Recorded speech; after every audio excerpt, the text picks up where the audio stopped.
في بالكم أن نحس إنه الإنسان مخير أكثر من إنه هو مسير، على خاطر الرب سبحانه في قديش من آية والله يقول: فمن شاء منكم فليتقدم، من شاء منكم فليتأخر، لمن شاء أن يؤمن ومن شاء أن يكفر، يعذب من يشاء ويغفر لمن يشاء. المشيئة بيدك، المشيئة بيدك. لازمك تكون واعي مدرك بالشيء هذا.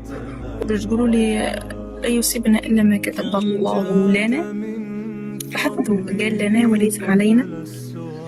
دونك أي حاجة خير أنت تعيشها في الدنيا هذه هي يعني من عند ربي. أي حاجة خير ما تقولش مكتوب، ما تقولش ابتلاء، ما تقولش من عند ربي، راهي منك أنت، من أخطائك أنت، من ذنوبك أنت، من الخمج اللي في داخلك أنت، من الآخر على الآخر، من الخمج المرض اللي قاعد تعيش فيه، الابتلاء اللي قاعد تعيش فيه منك أنت ومن أخطائك أنت ومن ذنوبك أنت. ما تقولش من ربي.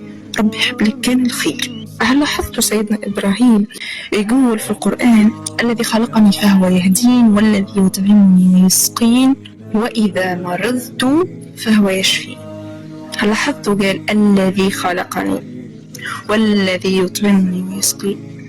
كان ينجم سيدنا إبراهيم يكمل يقول والذي يمرضني فهو يشفين، لا، كي جاء على الحد المرض قال وإذا مرضت فهو يشفين. دونك المرض، الفقر، الهم، الغم اللي نعيش فيه سببنا، يعني أي حاجة خايبة في الدنيا هذه قاعدة تعيش فيها راهو أنت هو السبب. ما تقولش مكتوب، ما تقولش ربي حب هكاكا، ما تقولش ربي. الذنوب اللي قاعد تعمل فيها، السيئات اللي قاعد تعمل فيها، النميمة اللي قاعد تعمل فيها، التقطيع وتريش وجبدان العباد والحديث بالخايب والكلام الخايب والأحكام والظن، هذاك الكل يجيب المرض ويجيب أكثر من المرض ويجيب الفقر والهم والغم.